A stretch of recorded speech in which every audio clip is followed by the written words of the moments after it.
এই নাও, তোমার টিফিন গুছিয়ে দিলাম। সময় মতো খেয়ে নিও কিন্তু, না হলে শরীর খারাপ বেড়ে যাবে।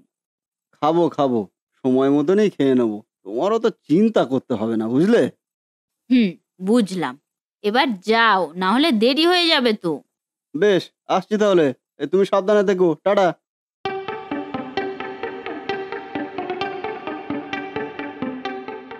সবজি আছে গো, সবজি। এই একেবারে টাটকা টাটকা সবজি। ও বৌদি, এই সবজি লাগবে নাকি? সবজি? হ্যাঁ, দাও তাহলে। ঘরে বাজার তো তেমন কিছুই নেই, দিয়েই যাও। হ্যাঁ হ্যাঁ, এই যে কি দেবো বলো? কি কি আছে গো তোমার কাছে? আরে আছে তো অনেক কিছু। এই কড়াইশুঁটি, বিনস, গাজর, ফুলকপি, কি চাই বলেন না। আমাকে তাহলে সবগুলোই 500 500 করে দিয়ে দাও। তোমার দাদার যা কাজের চাপ, বাজার করার সময়ই পায় না। এই আমাকেই করতে হবে। হ্যাঁ, সে জানি তো। এই আমাদের সুমনদা তো কাজ পাগল একটা মানুষ। কাজ ছাড়া কিছুই বোঝেন না। ওনারও তো বাজার করার সময় কোথায়? যদিও বা বাজারে যায় কোনো রকমে ওই এই দু একটা সবজি নিয়ে তাড়াহুড়ো করে চলে আসে। আর বলো না, এই মানুষটাকে নিয়ে কি যে করি। নাও, তোমার কত হলো বলো? এই ১০০ টাকায় দাও গো বৌদি। হুম, এই নাও। আসি তাহলে। তুমি সবজি নিয়ে মাঝে মাঝে এই রাস্তায় এসো কিন্তু। হ্যাঁ হ্যাঁ বৌদি, আসবো আসবো। সে আর বলতে হবে নি।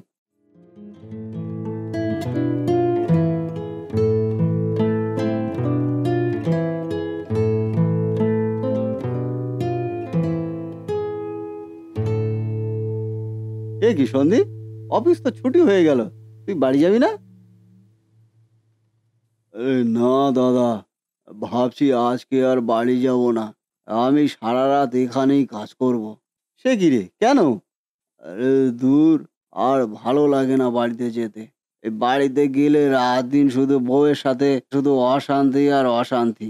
যতক্ষণ বাড়িতে থাকি ততক্ষণ শুধু বউয়ের কথা শুনতে শুনতে কান একবার ঝালাপালা হয়ে যায়। কেন রে, কি চায় ও? আরে সেটাই তো বুঝতে পারি না গো দাদা।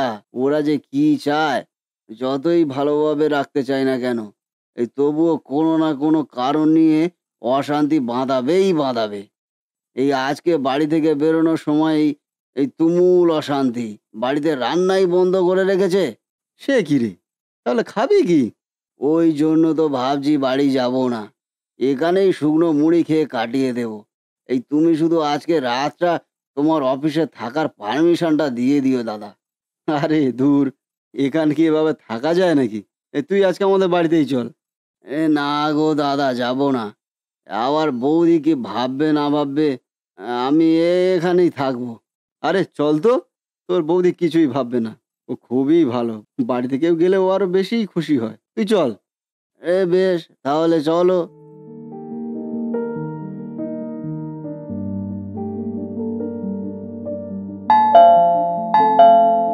ও, তুমি এসে গেছো? ইনি কে, চিনতে পারলাম না তো। আরে আমার বন্ধু গো, আমার অফিসেই কাজ করে। ওর বাড়িতে একটু সমস্যা হয়েছে, বাড়িতে যেতে চাইছে না। বলে কি না অফিসেই রাত কাটাবে। তাই আমি জোর করে নিয়ে চলে এলাম। বেশ করেছো। ওখানে কি থাকা যায় নাকি? এসো ভাই, ভিতরে এসো। তোমরা বসো, আমি তোমাদের জন্য খাবারের ব্যবস্থা করি।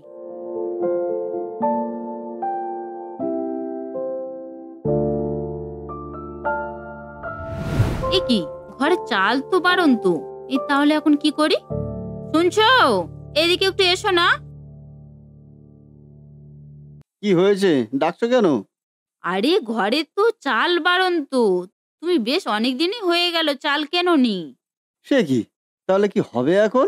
ওকে কি খেতে দেবো? সেটাই তো ভাবছি, কি করব এখন।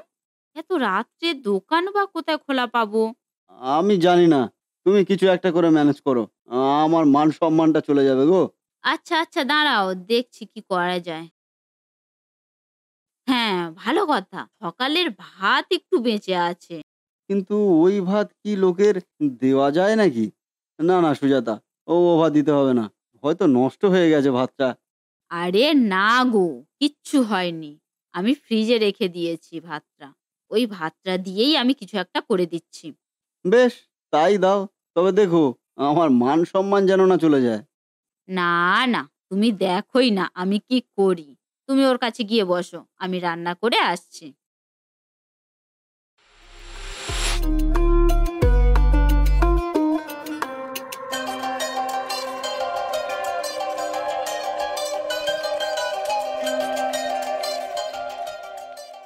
এই যে গরম, গরম ফ্রাইড রাইস চলে এসেছে।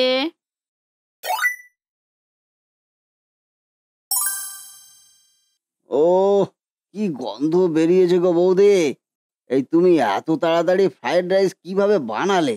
আরে গন্ধ শুকে কি হবে? খেয়ে তো বলো কেমন হয়েছে? অসাধারণ! আমি ভাবতেই পারছি না তুমি সকালের ভাত দিয়ে এত সুন্দর ফ্রাইড রাইস বানিয়ে ফেলেছো। কি বলছো তুমি দাদা? সকালের ভাত? আরে হ্যাঁ রে! ঘরে চাল ফুরিয়ে গিয়েছিল। আমি তো তেমন একটা বাজার করার সময় পাই না। তাই চালের কথা আমার মাথায় ছিল না।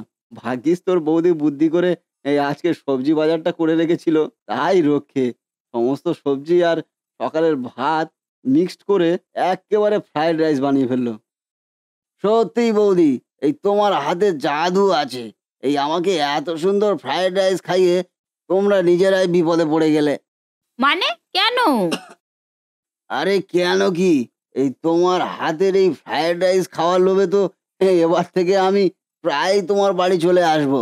তখন তো নিজেরাই বিপদে পড়ে যাবে গো বৌদি। হো, এই কথা। আরে না, না, আমি কোনো বিপদে পড়বো না। তুমি মাঝে, মাঝে আসতেই পারো। হ্যাঁ রে সন্দীপ, যখনই তোর বৌদির হাতের রান্না খেতে ইচ্ছে হবে তখনই চলে আসবি। কোনো সমস্যা নেই। আরে হ্যাঁ, হ্যাঁ, আসবো, আসবো। স্পেশালি তোমার হাতের এই বাসি ভাতের ফ্রাইড রাইস খেতে তো আমাকে আসতেই হবে।